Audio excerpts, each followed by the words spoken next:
इश्क जब जिद बन जाए पार्ट 8। मंडप के पास बना एक भव्य हॉल जहाँ चारों ओर भारी सजावट थी, हल्की रोशनी, दियों और झूमरों से जगमगाता माहौल। लेकिन उस माहौल की मिठास अब तनाव में बदल चुकी थी। पीछे खड़ी भीड़ में फुसफुसाहट शुरू हो गई थी। कुछ रिश्तेदार हैरानी से एक दूसरे को देख रहे थे तो कुछ तमाशा देखने के मूड में थे। पीहू भारी लाल जोड़े में किसी अप्सरा जैसी लग रही थी, लेकिन उसके चेहरे पर अब दर्द और गुस्सा साफ झलक रहा था। उसकी आंखों में आंसू थे, लेकिन वह खुद को कमजोर नहीं दिखाना चाहती थी। उसने अपनी साड़ी की चुन्नी को कसकर पकड़ा हुआ था, जिससे उसकी नाराजगी साफ झलक रही थी। उसके गाल गुस्से से लाल हो गए थे और उसकी सांसें तेज चल रही थी। शौर्य गोल्डन काले रंग की शेरवानी में बेहद अट्रैक्टिव लग रहा था, लेकिन इस वक्त उसकी पूरी दुनिया हिल चुकी थी। उसका चेहरा सख्त हो गया था, उसकी आंखों में घबराहट और दर्द साफ नजर आ रहा था। उसके हाथ अपने आप मुट्ठी में बंध रहे थे और खुल रहे थे। वे बेचैनी में एकदम आगे बढ़ा, लेकिन पीहू के उठते हुए हाथ ने उसे रोक दिया था। हॉल में लोग अब भी पीहू और शौर्य का मंडप में आने का इंतजार कर रहे थे। पीहू ने गुस्से से आंखों में दर्द लिए कहा, मैं इस शादी को नामंजूर करती हूँ शौर्य। ये शादी और तुम्हारा प्यार, ये सब एक धोखा है। हॉल में हलचल बढ़ रही थी। रिश्तेदार एक दूसरे की तरफ देखने लगे थे। दूल्हा दुल्हन के बीच इतना बड़ा ड्रामा किसी ने सोचा भी नहीं था। शौर्य ने एक झटके से आंखों में गहरी बेचैनी लिए हुए कहा, पीहू बस एक बार मेरी बात सुन लो। पीहू ने दर्द से कांपती आवाज में कहा, लेकिन मजबूत इरादे के साथ। और क्या सुना बाकी रह गया है शौर्य? तुमने मुझे सिर्फ जीतने के लिए प्यार किया था। पीहू की आवाज में जितना दर्द था उतना ही उसके चेहरे पर गुस्सा भी था। उसकी आंखें लाल हो चुकी थी। शौर्य ने डेस्परेटली दर्द से एक कदम आगे बढ़ते हुए कहा, अगर तुम्हें लगता है कि मैं तुम्हें सिर्फ जीतने के लिए शादी कर रहा हूँ तो ठीक है, लेकिन इस शादी को तोड़ने का हक सिर्फ तुम्हें नहीं पीहू। शौर्य ने अचानक पीहू की कलाई पकड़ ली थी। पीहू ने गुस्से से हाथ झटकते हुए कहा, छोड़ो मेरा हाथ शौर्य, मुझे कोई मजबूर नहीं कर सकता। शौर्य के चेहरे पर गुस्सा, दर्द और बेचैनी एक साथ आ गए थे। उसकी आंखों में एक ऐसी जिद थी जो पीहू ने पहले कभी नहीं देखी थी। शौर्य ने सख्त आवाज में पीहू की ओर देखते हुए कहा, आखिर तुम्हें हुआ क्या है? मुझे किस बात की सजा दे रही हो? ऐसी क्या गलती की है मैंने? पीहू का दिल जोर जोर से धड़क रहा था। उसकी आंखें शौर्य को घूर रही थी, लेकिन इस बार शौर्य की आंखों में एक अजीब सा जुनून था, एक ऐसा जुनून जो हार मानने वाला नहीं था। पीहू ने गहरी सांस ली। उसकी आंखों में नाराजगी और आंसू एक साथ उमड़ रहे थे। उसने खुद को शांत करते हुए गुस्से में कहा, तुम खुद को क्या समझते हो शौर्य? ऐसा करने से तुम्हें मेरा साथ मिल जाएगा? तुम सिर्फ खुद की जिद पूरी कर रहे हो, लेकिन मैं कभी तुम्हें अपना नहीं मानूंगी, कभी तुम्हें अपने पति के तौर पर नहीं अपनाऊंगी। शौर्य की पकड़ और कस गई थी। उसकी सांसें तेज हो रही थी, लेकिन उसकी आंखों में सिर्फ एक ही चीज थी, पीहू को खोने का डर। उसने धीरे से कहा, मैं तुमसे प्यार करता हूँ पीहू। मैं नहीं जानता तुमसे किसी ने क्या कहा है और तुमने क्या सुना है, लेकिन तुम्हें मेरे प्यार पर यकीन करना ही होगा और मैं तुम्हें किसी और के साथ नहीं देख सकता। पीहू ने खुद को छुड़ाने की कोशिश की, लेकिन शौर्य ने उसे हल्के से अपने पास खींच लिया था। ये शादी होगी पीहू, चाहे तुम चाहो या नहीं। पीहू की आंखें क्रोध से लाल हो गई थी। उसने झटके से शौर्य को पीछे धकेला और तड़पते हुए कहा, अगर जैसे प्यार साबित किया जाता तो दुनिया का कोई रिश्ता नहीं टूटता शौर्य। कमरे में घुटन भरी खामोशी छा गई थी। शौर्य के चेहरे पर दर्द उतर आया था, लेकिन उसकी आंखों की जिद कम नहीं हुई थी। ठीक है, उसने धीरे से कहा, मैं तुम्हें मजबूर नहीं करूंगा। मैं तुम्हें सोचने के लिए 5 मिनट का वक्त दे रहा हूँ। अगर तुम्हारा फैसला बदल जाए तो मंडप में आ जाना। मैं तुम्हारे फैसले का इंतजार करूंगा। रूम में घुटन भरी खामोशी थी। पीहू स्तब्ध खड़ी हुई थी। शौर्य के शब्द उसके कानों में गूंज रहे थे, मैं तुम्हें सोचने के लिए 5 मिनट का वक्त दे रहा हूँ। अगर तुम्हारा फैसला बदल जाए तो मंडप में आ जाना। कमरे में सिर्फ घड़ी की टिक टिक सुनाई दे रही थी। पीहू का दिल तेजी से धड़क रहा था। शौर्य की आंखों की जिद, उसका जुनून और उसके लहजे में छिपी गहरी तकलीफ, ये सब कुछ उसे उलझा रहे थे। शौर्य बिना एक और शब्द कहे मुड़ा और दरवाजे की ओर बढ़ गया था, लेकिन उसके कदम भारी थे, जैसे वह खुद को जबरदस्ती रोक रहा हो। दरवाजे के पास जाकर उसने एक पल के लिए ठहरकर गहरी सांस ली और बिना मुड़े धीमे से कहा, 5 मिनट बाद मैं तुम्हारा इंतजार नहीं करूंगा पीहू। या तो तुम मंडप में आओगी या मैं हमेशा के लिए चला जाऊंगा। दरवाजा बंद होने की आवाज के साथ ही पीहू के अंदर तूफान मच गया था। उसकी सांसें तेज हो गई थी। ये क्या था? उसकी आंखें घड़ी की ओर उठी। बस 5 मिनट वह वहीं खड़ी थी जहाँ शौर्य ने उसे छोड़ा था। उसका मन बार बार उन पलों में जा रहा था। शौर्य की गुस्से से भरी आंखें, उसकी तकलीफ, उसका प्यार, उसकी जिद। क्या शौर्य वाकई पीहू से इतना प्यार करता था? उसने अपनी मुट्ठियां भींच ली थीं, पर यह मेरा फैसला होना चाहिए, किसी की जिद का नतीजा नहीं। शौर्य के सवालों ने पीहू को सोचने पर मजबूर कर दिया था, लेकिन फिर दिल से किसी कोने से एक आवाज़ आई, क्या तुम सच में उसे हमेशा के लिए खोने के लिए तैयार हो? शौर्य मंडप में आकर खड़ा हो गया था। उसका चेहरा अब भी सख्त था, लेकिन उसकी उंगलियां बार बार मुट्ठी और ढीली हो रही थीं। उसके चेहरे से बेचैनी साफ झलक रही थी। उसकी नज़रें बार बार दरवाजे की ओर उठ रही थीं। मेहमानों की कानाफूसी बढ़ गई थी। क्या दुल्हन आएगी? वक्त तेजी से बीत रहा था। अब सिर्फ 2 मिनट बचे थे। शौर्य की नज़रें धीरे धीरे बुझने लगी थी। उसने खुद को समझाया, अगर वह नहीं आई तो मैं उसे मजबूर नहीं करूँगा। उसने गहरी सांस लेते हुए मन ही मन सोचा, लेकिन मैं उसे भूल भी नहीं पाऊंगा। घड़ी की सुई जैसे ही 5 मिनट पर पहुंची, शौर्य ने गहरी सांस ली और अपने कदम पीछे हटाने लगा। ठीक उसी पल कमरे के दरवाजे पर हल्की सी आहट हुई। मंडप में बैठे सभी लोग अचानक चुप हो गए थे। शौर्य का दिल जोर से धड़का। उसकी आंखें दरवाजे पर टिक गई थी। पीहू कांपते हुए उसकी आंखों में देख रही थी। उसे समझ नहीं आ रहा था कि शौर्य की ये जिद प्यार थी या पागलपन, लेकिन एक बात साफ थी, आज की रात उसकी जिंदगी हमेशा के लिए बदलने वाली थी। शहनाई की आवाज़ धीमी पड़ चुकी थी। फर्श पर गुलाब की कुछ पंखुड़ियां गिरी हुई थी, लेकिन पीहू को उनका रंग अब फीका लग रहा था। हर कोई अपनी सांसें रोके खड़ा था। शौर्य का दिल एक पल को थम सा गया था। उसने धीरे से सांस भरी और अपनी नजरें दरवाजे पर टिका दी थीं। और फिर पीहू धीरे धीरे आगे बढ़ी। उसने लाल जोड़े में कदम रखा। उसका चेहरा शांत था, लेकिन उसकी आंखों में कई एक्सप्रेशन उमड़ रहे थे, उलझन, गुस्सा, दर्द और कहीं न कहीं एक छिपा हुआ एहसास भी। शौर्य की आंखें उसकी ओर ठहर गई थीं। वह चाहकर भी अपनी बेचैनी छुपा नहीं पा रहा था। पीहू धीरे धीरे चलती हुई शौर्य के सामने आकर खड़ी हो गई थी। पीहू को अपने सामने खड़ा देख शौर्य के चेहरे पर एक सुकून भरी स्माइल आ चुकी थी। दोनों की आंखें मिली, एक कठोर और दूसरी उलझी हुई। शौर्य के चेहरे पर हल्की राहत झलक आई थी, लेकिन उसने अपने लहजे को सख्त बनाए रखा। तुमने आने में 10 सेकंड ज्यादा लगा दिए, उसने हल्की सख्ती से कहा। लेकिन उसकी आवाज़ में छिपी नरमी को पीहू ने महसूस किया था। पीहू ने गहरी सांस ली और सीधे नजरें उसकी आंखों में डालते हुए कहा, मैं यहाँ अपनी मर्जी से आई हूँ शौर्य। मैं ये शादी करने के लिए तैयार हूँ, लेकिन मेरी एक शर्त होगी। शौर्य की भौहें हल्की उठी। शर्त? पीहू ने हौले से सिर हिलाया। हाँ, अगर ये शादी सिर्फ तुम्हारी जिद के कारण हो रही है तो मैं यहाँ से अभी चली जाऊंगी, लेकिन अगर तुम मुझसे सच में प्यार करते हो तो तुम्हें मेरी शर्त माननी होगी। शौर्य ने अपनी मुट्ठी भींची और गहरी सांस लेते हुए कहा, क्या है तुम्हारी शर्त पीहू? मैं तुम्हारी हर शर्त मानने के लिए तैयार हूँ।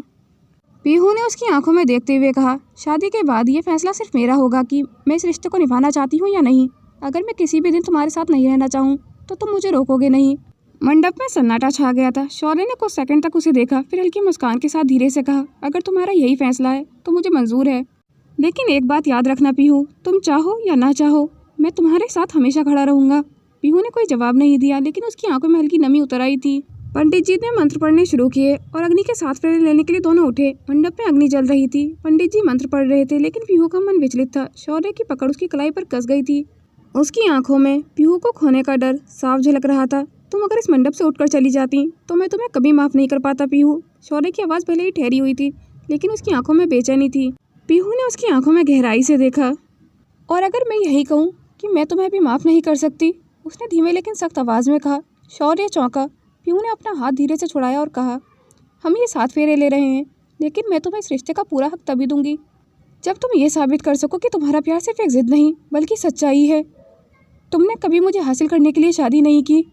शौर्य की सांसें भारी हो गई थीं। क्या मतलब? पीहू ने गहरी सांस ली और कहा, मैं तुम्हें 1 महीने का वक्त देती हूँ। शौर्य की आंखों में एक पल के लिए झटका दिखा, फिर एक अजीब सी चमक। 1 महीना? उसने धीरे से दोहराया, जैसे शब्द का मतलब समझने की कोशिश कर रहा हो। पीहू ने ठहर कर उसकी आंखों में देखा, फिर मजबूत आवाज़ में बोली, हाँ 1 महीना। इस दौरान तुम मुझे ये साबित करोगे कि तुम्हारा प्यार कोई जिद नहीं, कोई जीतने का खेल नहीं, बल्कि सच में मेरे लिए है। और अगर तुम इसमें असफल हुए तो मैं बिना किसी हिचकिचाहट के तुम्हें हमेशा के लिए छोड़कर चली जाऊंगी। अगर इस 1 महीने में तुम मुझे यकीन दिला सकेगी कि हमारा रिश्ता सिर्फ तुम्हारी जीत नहीं बल्कि मेरी खुशी के लिए है, तो मैं तुम्हें पूरे दिल से अपना लूंगी शौर्य। शौर्य ने कसकर अपनी मुट्ठियां भींच ली थीं। उसके चेहरे पर गुस्सा और दर्द दोनों साफ झलक रहे थे। और अगर मैं ये साबित ना कर सका तो? उसने ठहरी हुई आवाज़ में पूछा। पीहू की आंखों में आंसू थे, लेकिन उसकी आवाज़ मजबूत थी। तो फिर मैं हमेशा के लिए चली जाऊंगी। शौर्य को जैसे किसी ने अंदर तक झकझोर दिया था। पंडित जी ने फेरों के लिए कहा, लेकिन अब ये सिर्फ एक रस्म बन चुकी थी। पीहू और शौर्य दोनों एक अजीब से एहसास में बंध चुके थे। शादी के बाद भी नज़दीक होकर भी दूर थे। मंडप में बैठे सभी लोग सांस रोके ये नज़ारा देख रहे थे। पंडित जी भी मंत्र पढ़ना भूलकर दोनों की ओर देखने लगे थे। शौर्य ने एक लंबी सांस ली, फिर हल्की मुस्कान के साथ कहा, अगर तुम्हें मेरी सच्चाई पर शक है तो मैं तुम्हारे लिए ये भी करूँगा पीहू। 1 महीना बहुत कम समय है, लेकिन मुझे बस एक पल चाहिए ये साबित करने के लिए मैं तुम्हें सच्चा प्यार करता हूँ। पीहू की आंखों में हल्का सा शक अब भी था, लेकिन शौर्य की आवाज़ में जो मजबूती थी उसने उसे थोड़ा असमंजस में डाल दिया था। पंडित जी ने फिर से मंत्रोच्चार शुरू कर दिया था। पीहू और शौर्य ने एक दूसरे की आंखों में देखते हुए अग्नि के 7 फेरे लिए। दोनों की जिंदगी अब एक नई मोड़ पर थी, जहाँ न केवल प्यार की परीक्षा थी बल्कि रिश्तों की सच्चाई का इम्तिहान भी था। पंडित जी ने शुभ मंत्रों का उच्चारण करते हुए शौर्य को संकेत दिया कि वे पीहू की मांग में सिंदूर भरे। शौर्य ने हल्का सा मुस्कुराते हुए थाली से चुटकी भर सिंदूर उठाया और धीरे से पीहू की मांग में भर दिया था। उसके हाथों में एक अनजानी सी गर्माहट थी, लेकिन आंखों में वही मजबूती थी जिसने पीहू को कुछ देर के लिए ही सही उसके हर शब्द पर यकीन करने के लिए मजबूर कर दिया था। जैसे ही सिंदूर भरा गया, पीहू की आंखें हल्की सी झपकी, मानो उसे अब भी यकीन नहीं हो रहा था कि ये सब सच में हो रहा है। तभी शौर्य ने मंगलसूत्र उठाया और बड़ी नज़ाकत से उसके गले में पहना दिया था। शौर्य की उंगलियों का हल्का स्पर्श पीहू को भीतर तक महसूस हुआ था। कुछ सेकंड के लिए उनकी आंखें मिली, लेकिन इस बार शौर्य की आंखों में एक गहरा राज छिपा हुआ था जिसे पीहू अभी तक पूरी तरह से समझ नहीं पाई थी। चारों तरफ तालियां गूंज उठी थीं। पंडित जी ने विवाह के संपन्न होने की घोषणा कर दी थी और साथ ही गृहस्थ जीवन की पहली रस्मों की ओर सब बढ़ने लगे थे। पीहू अब भी थोड़ी अनमनी सी थी, लेकिन शौर्य के चेहरे पर एक संतोषजनक मुस्कान थी, मानो उसने वह हासिल कर लिया हो जो वो चाहता था। तभी संध्या और रोहित मुस्कुराते हुए उनके पास आ गए थे। संध्या ने शौर्य को छेड़ते हुए कहा, अच्छे से ध्यान रखना मेरी सहेली का जीजा जी, बहुत नाजों से पाला है मैंने इसे। तो भाभी जी अब कैसा लग रहा है हमारी इस डील में फंसकर, रोहित ने मजाकिया लहजे में कहा, जिससे पीहू हल्का सा झेप गई थी। डील? पीहू ने भुएं उठाकर उसे देखा। अरे यही कि हमारे भाई ने आपको पटाने के लिए कितनी मेहनत की होगी, संध्या ने हंसते हुए कहा। वैसे जीजा जी ये बताओ कि हमारी पीहू को कब से पसंद कर रहे हो? शौर्य ने एक नज़र पीहू की ओर देखा जो अब भी उलझी हुई थी। उसने होठों पर हल्की मुस्कान रखी लेकिन जवाब देने के बजाय संध्या को घूरने लगा। शौर्य की आंखों में देखो भाभी, रोहित ने शरारत से कहा। यह वही लुक है जब कोई राज छुपाया जा रहा हो। पीहू ने संध्या और रोहित को घूरा लेकिन उनके हंसते हुए चेहरे देखकर खुद भी हल्का सा मुस्कुरा दी थी। इस बीच दूल्हा दुल्हन की मस्ती भरी रस्में शुरू हो गई थी। सबसे पहले जूता चुराई की रस्म थी, जहाँ संध्या और उसकी सहेलियों ने शौर्य का जूता छुपा लिया था। अरे मेरा जूता वापस करो, शौर्य ने अपनी सख्त आवाज में कहा, लेकिन उसकी मुस्कान छुपी नहीं रह सकी थी। ऐसे थोड़ी ना वापस करेंगे जीजा जी, संध्या ने हाथ आगे बढ़ाया। पहले पीहू के सामने प्यार से कुछ कहो, फिर सोचेंगे। शौर्य ने गहरी सांस ली और पीहू की ओर देखा। उसकी नजरों में कुछ था, शायद वही गहरा राज जो पीहू अब तक समझ नहीं पाई थी। जो भी कहूंगा सिर्फ पीहू के लिए कहूंगा, बाकी तुम लोग जूता लौटाओ क्या मत लौटाओ मुझे फर्क नहीं पड़ता, शौर्य ने हल्की मुस्कान के साथ कहा। पीहू का दिल तेजी से धड़कने लगा था। उसने अब तक जितनी भी रस्में निभाई थी उनमें कहीं ना कहीं वे खुद को एक अजनबी दुनिया में महसूस कर रही थी, लेकिन शौर्य की एक छोटी सी बात उसमें एक अजीब सी गर्माहट थी। शौर्य और पीहू की आंखों के बीच ठहरी हुई वो हल्की झिझक और संध्या रोहित की छेड़छाड़ के बीच शादी की रस्में आगे बढ़ने लगी थी। शौर्य की बात सुनकर संध्या और रोहित एक दूसरे को देखते ही ठहाका मारकर हंस पड़े थे। ओहो पीहू, सुना तूने, हमारे जीजाजी को बाकी दुनिया से कोई फर्क नहीं पड़ता, बस तू ही उनकी दुनिया है। संध्या ने चुटकी ली। पीहू हल्का सा मुस्कुराई लेकिन उसकी आंखों में अब भी हल्की सी उलझन थी। शौर्य ने उसकी ओर एक गहरी नजर डाली, मानो उसके मन की हलचल को समझ सकता हो। इसी बीच अगली रस्म के लिए सब तैयार हो गए थे। दूध में अंगूठी ढूंढने की रस्म। एक बड़े पीतल के बर्तन में दूध डाला गया और उसमें गुलाब की पंखुड़ियां बिखेर दी गई थी। नेत्रा जी के कहने पर उसमें एक छोटी सी अंगूठी डाल दी गई थी। अब देखना है कि कौन जीतता है, दूल्हा या दुल्हन, रोहित ने चहकते हुए कहा। संध्या ने पीहू को हल्का सा धक्का दिया। पीहू तुझे हर हाल में जीतना है, ये शुरुआत ही है, अगर जीजाजी आज जीत गए तो पूरी जिंदगी तेरी हार होती रहेगी। शौर्य ने हल्की मुस्कान के साथ संध्या की बात सुनी और फिर पीहू की ओर देखते हुए अपनी आस्तीन ऊपर चढ़ा ली थी। अगर जीतने से मेरी शादीशुदा जिंदगी आसान हो जाएगी तो फिर मैं ही जीतूंगा, शौर्य ने ठंडे लहजे में कहा, लेकिन उसकी आंखों में हल्की शरारत थी। अरे नहीं यार, यहाँ प्यार की जीत होनी चाहिए, ताकत की नहीं, रोहित ने हंसते हुए कहा। रस्म शुरू हुई। दोनों ने हाथ दूध में डाल दिया और अंगूठी ढूंढने लगे। पीहू को हल्की ठंडक महसूस हुई लेकिन शौर्य का हाथ अचानक उसके हाथ से टकरा गया था। उसने तुरंत हाथ खींचने की कोशिश की लेकिन शौर्य ने उसका हाथ हल्का सा कसकर पकड़ लिया था। पीहू ने चौंककर उसकी ओर देखा लेकिन शौर्य की पकड़ में एक अपनापन था। चीटिंग मत करना, संध्या ने टोका। शौर्य ने मुस्कुराते हुए धीरे से पीहू की उंगलियों के बीच अंगूठी खिसका दी थी। तुम जीत सकती हो, उसने धीमी आवाज में कहा, जो सिर्फ पीहू ही सुन सकी थी। पीहू उसे अचरज से देखने लगी थी। भाभी जी निकली कि नहीं, रोहित ने एक्साइटमेंट से पूछा। पीहू ने धीरे से दूध से हाथ बाहर निकाला और उसकी उंगलियों के बीच वही अंगूठी थी। वाओ, पीहू जीत गई, संध्या ने ताली बजाई और सबने खुशी से शोर मचा दिया था। लेकिन पीहू के मन में अब भी और सवाल उठने लगे थे। ये शौर्य आखिर चाहता क्या है, उसने खुद से पूछा। इसी बीच अगली रस्म शुरू होने वाली थी, गोधूली रस्म, जहाँ पीहू को ससुराल की देहरी पर पहला कदम रखना था। लेकिन इस देहरी के उस पार एक ऐसी सच्चाई उसका इंतजार कर रही थी जिससे वे अब तक अनजान थी। विदाई का समय आ चुका था, लेकिन इस बार विदाई कुछ अलग थी। पीहू की शादी शौर्य के घर में ही हुई थी तो उसे कहीं और जाने की जरूरत नहीं थी। लेकिन फिर भी रस्में तो रस्में होती हैं। संगीता जी की आंखें भर आई थीं। उन्होंने पीहू का चेहरा अपने दोनों हाथों में लिया और हल्के से उसकी मांग पर प्यार भरा हाथ फेरा। बेटा, अब यही तुम्हारा घर है, लेकिन याद रखना, चाहे कुछ भी हो जाए, अगर तुम्हारा दिल कभी घबरा जाए तो तुम्हारी माँ का घर तुम्हारे लिए हमेशा खुला रहेगा। पीहू की आंखों में नमी उतर आई थी। आज तक वे अपने घर में बेटी थी, लेकिन अब वे बहू बनकर किसी और के घर में रहने वाली थी। माँ की आवाज में जो भावनाएं थी उन्हें अनदेखा करना मुश्किल था। माँ, आप ऐसा क्यों कह रही हैं? पीहू ने हल्के से माँ का हाथ पकड़ा। संगीता जी मुस्कुराई, लेकिन उसकी मुस्कान में एक माँ का डर छुपा हुआ था, क्योंकि हर रिश्ते को वक्त देना पड़ता है, समझना पड़ता है, और कभी कभी सबसे करीब का रिश्ता भी अनजाना सा लगने लगता है। पीहू चुप हो गई थी। उसकी माँ को ज्यादा ही भावुक हो रही थी। संध्या और रोहित ने माहौल को हल्का करने के लिए मजाक किया। भाभी आप रोइए मत, आप तो यहीं हैं, कहीं दूर थोड़ी ना जा रही हैं, रोहित ने शौर्य की ओर देखते हुए कहा। वैसे आंटी, आप भी ज्यादा टेंशन मत लीजिए, जब भी भाभी को आपकी याद आएगी शौर्य आपसे मिलाने के लिए उनको जरूर लेकर आएगा। संगीता जी ने हल्की हंसी के साथ पीहू को गले लगाया और फिर उसकी हथेली थपथपाई। खुश रहना बेटा। इसके बाद गोधूली रस्म के लिए पीहू को दरवाजे पर लाया गया था। दहलीज के बाहर चावल से भरा कलश रखा हुआ था। संध्या ने पीहू को धीरे से छेड़ा। पीहू, कलश गिराकर अंदर आ जा, और ध्यान रख, जितना जोर से कलश गिरेगा ना, उतना ही प्यार घर में बना रहेगा। पीहू ने संध्या की और हल्की मुस्कान के साथ देखा, फिर एक नजर शौर्य पर डाली। वह चुपचाप खड़ा हुआ था। उसकी आंखों में वही गहराई थी जिसे पीहू अब तक समझ नहीं पाई थी। उसने धीरे से पैर बढ़ाया और कलश को अंदर की ओर गिरा दिया। चावल जमीन पर बिखर गए थे और उसके साथ ही घर में एक नई जिंदगी भी शुरू हो गई थी। लेकिन जैसे ही उसने दहलीज पार की, उसे हल्की घबराहट हुई। क्या ये रिश्ता सच में एक नया जीवन लेकर आया था, या फिर एक ऐसे रहस्य का दरवाजा खोल रहा था जिससे वह अब तक अनजान थी। जैसे ही पीहू ने दहलीज पार की, पूरे घर में मंगल गीत गूंज उठे थे। बुजुर्गों ने आशीर्वाद दिया और रितिका ने हल्का सा पीहू के कंधे पर हाथ रखा, जो कि शौर्य की बुआ की बेटी थी। बस भाभी, अब से आप इस घर की रानी हैं, उसने मुस्कुराते हुए कहा। शौर्य अभी चुपचाप खड़ा हुआ था। उसकी गहरी नजरें पीहू पर टिकी हुई थी, जैसे कुछ कहना चाहता हो, लेकिन शब्दों में पिरो नहीं पा रहा था। अब आरती की रस्म होनी थी। घर की बड़ी बहू होने के नाते पीहू को पूजा की थाली पकड़ाई गई। मांग में सिंदूर, हाथों में पूजा की थाली। पीहू के मन में हल्की बेचैनी थी, पर उसने खुद को शांत रखा। बहू आरती कर लो और गृह प्रवेश के पहले इस दीपक को घर के अंदर लेकर आना। यह रोशनी जितनी चमकती रहेगी तुम्हारा रिश्ता उतना ही मजबूत रहेगा, शौर्य की बुआ जी ने कहा। पीहू ने आरती उतारी। फिर जैसे ही दीपक लेकर आगे बढ़ी, उसे हल्की ठंडक महसूस हुई, मानो कुछ अजीब सा होने वाला हो। घर में घुसते ही उसके पैरों के नीचे कुछ चुभा। उसने तुरंत नीचे देखा। एक टूटी हुई कांच की चूड़ी थी। पीहू चौंकी। किसी ने अभी अभी यहाँ कदम रखा था और इतनी जल्दी कांच कैसे टूटा। उसने शौर्य की ओर देखा, लेकिन वह अब भी सीरियस पोज में खड़ा हुआ था। रोहित ने माहौल हल्का करने के लिए फिर छेड़ना शुरू किया। भाभी, अब तो गृह प्रवेश हो गया, अब देखना शौर्य आपको कितना खुश रखता है। रोहित की बात पर सभी हंस पड़े थे, लेकिन पीहू का ध्यान अब भी उस टूटी हुई चूड़ी पर था। शौर्य धीरे से उसके पास आया और फुसफुसाया, सब ठीक है, परेशान मत हो। उसके लहजे में एक अजीब सा सुकून था। क्या सच में सब ठीक है शौर्य? पीहू के दिल ने सवाल किया, लेकिन जवाब उसे अभी तक नहीं मिला था। पीहू अब भी नीचे गिरी हुई टूटी हुई चूड़ी को देख रही थी। उसके मन में कई सवाल थे, लेकिन यह वक्त सवाल करने का नहीं था। वह अपने घूंघट को हल्का सा संभालते हुए आगे बढ़ने ही वाली थी कि अचानक उसके पैर में हल्की चुभन हुई। उसने अनजाने में कांच के एक छोटे टुकड़े पर कदम रख दिया था। आह! पीहू हल्का सा लड़खड़ाई। शौर्य की नजरें तुरंत उस पर गईं।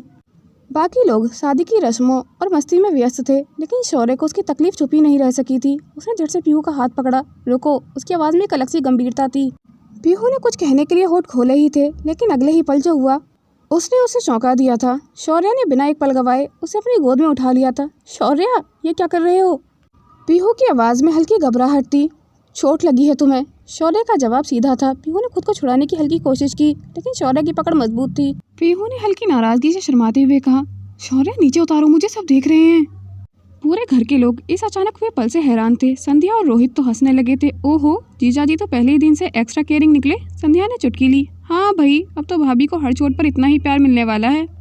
काश हमसे भी कोई इतना प्यार कर लेता। रोहित भी मजाक में शामिल हो चुका था। पीहू का चेहरा हल्का सा गुलाबी हो गया था। शौर्य, मुझे चलने दो, मैं ठीक हूँ, उसने धीरे से कहा। चुप रहो। शौर्य की आवाज़ में हल्की सख्ती थी, लेकिन उसके चेहरे पर हल्की चिंता झलक रही थी। वह उसे गोद में उठाकर अपने कमरे तक ले गया था। शौर्य ने जैसे ही कमरे का दरवाज़ा खोला, हल्के गुलाबों की खुशबू हवा में घुल गई थी। कमरा बेहद खूबसूरती से सजाया गया था। हर तरफ लाल और सफ़ेद गुलाबों की पंखुड़ियाँ बिखरी हुई थीं।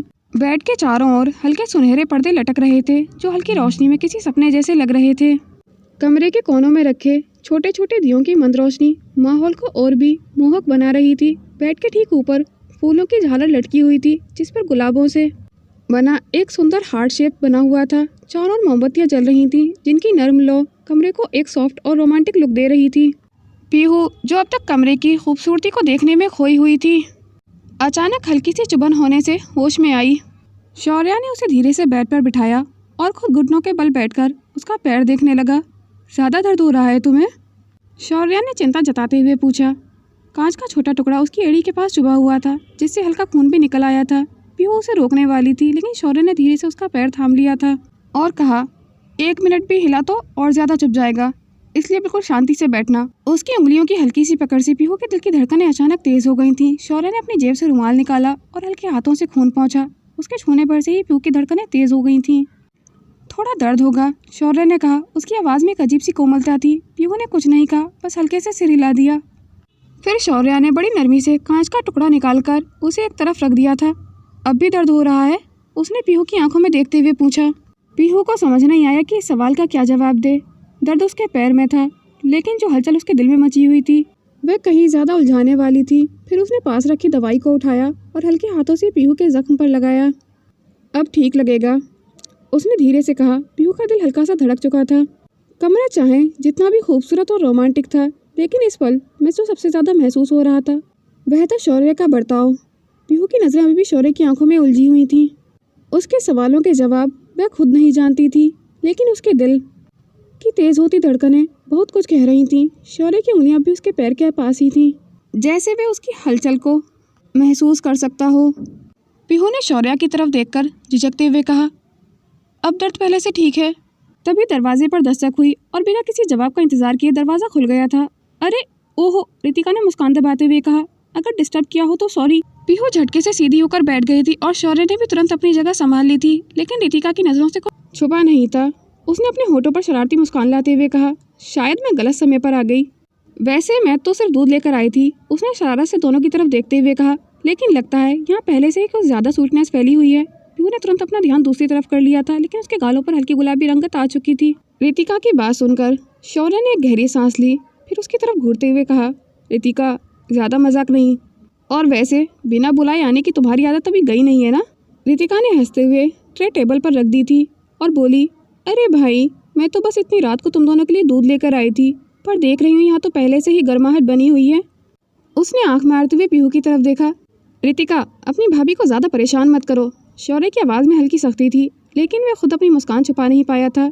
अच्छा बाबा, जा रही हूँ, लेकिन भैया ध्यान रखना पीहू को ज़्यादा दर्द ना हो, या फिर उसे अपने गुस्से से ज़्यादा डरा मत देना, किसी और चीज़ से ज़्यादा धड़कनें न बढ़ जाएं। रितिका की इस बात पर पीहू का दिल जोर से धड़का और उसने जल्दी से अपनी नज़रें झुका ली थी। शौर्य ने उसे घूरा, लेकिन रितिका तो ठहरी रितिका हंसती हुई बाहर निकल गई थी। शौर्य ने झुंझलाते हुए कहा, ये लड़की भी ना, लेकिन जाते जाते उसने धीरे से फुसफुसाया, कमरे की लाइट धीमी कर दूं? रितिका, शौर्य और पीहू दोनों एक साथ बोले। रितिका खिलखिलाते हुए बाहर चली गई थी, लेकिन उसकी शरारती हंसी अब भी कमरे में गूंज रही थी। पीहू ने गहरी सांस लेते हुए अपने पैर को हल्के से छुआ। शौर्य ने एक नज़र उसकी ओर डाली और धीरे से कहा, बिना वजह ध्यान मत भटकाओ, दर्द कम हुआ? लेकिन पीहू को अब समझ नहीं आ रहा था कि असली परेशानी उसका पैर था या दिल की वो तेज़ होती धड़कनें जो शौर्य के पास होने से बेकाबू हो रही थीं। रितिका के कमरे से बाहर जाने के बाद कमरे में हल्की खामोशी छा गई थी। पीहू ने दूध से भरा गिलास उठाया, लेकिन उसकी उंगलियां हल्की सी कांप रही थीं। शौर्य ने उसके कांपते हुए हाथों को नोटिस किया, लेकिन कुछ कहा नहीं। तभी खिड़की के शीशे पर एक हल्की परछाई उभरी। पीहू ने चौंककर उधर देखा, लेकिन जैसे ही उसने पलक झपकाई, वहाँ कुछ भी नहीं था। क्या हुआ? शौर्य ने उसकी घबराई हुई आंखों को देखते हुए पूछा। पीहू ने एक पल के लिए कुछ सोचा कि शायद वह ज़्यादा सोच रही है, लेकिन फिर दरवाजे पर किसी की आहट महसूस हुई, जैसे कोई उनके कमरे की तरफ आ रहा हो। ये क्या है? पीहू ने धीमे लेकिन घबराए हुए लहजे में पूछा। शौर्य ने बिना कोई जवाब दिए अपने कदम उसकी तरफ बढ़ाए। पीहू ने जैसे ही उसे अपने इतने करीब देखा, उसकी आंखें फैल गई थीं और उसकी सांसें थम सी गई थीं। उसने पीहू के होठों पर उंगली रखते हुए शांत रहने का इशारा किया। कमरे में अब न सस्पेंस था न रोमांस, बस एक अनजाना सा डर जो दोनों के दिलों में दस्तक दे चुका था। दोस्तों, इस कहानी का अगला पार्ट देखने के लिए मेरे YouTube चैनल को सब्सक्राइब करें और ऐसी इंटरेस्टिंग कहानियां सुनने के लिए बेल आइकन को प्रेस करें, ताकि हमारी कहानी की नोटिफिकेशन आप तक सबसे पहले पहुंच सके। और अगर कहानी आपको पसंद आती है तो वीडियो को लाइक, कमेंट एंड शेयर ज़रूर करें। और अगर आप इस कहानी के पिछले पार्ट देखना चाहते हैं तो डिस्क्रिप्शन में दिए गए लिंक पर क्लिक कर देख सकते हैं। कहानी को अंत तक देखने के लिए धन्यवाद।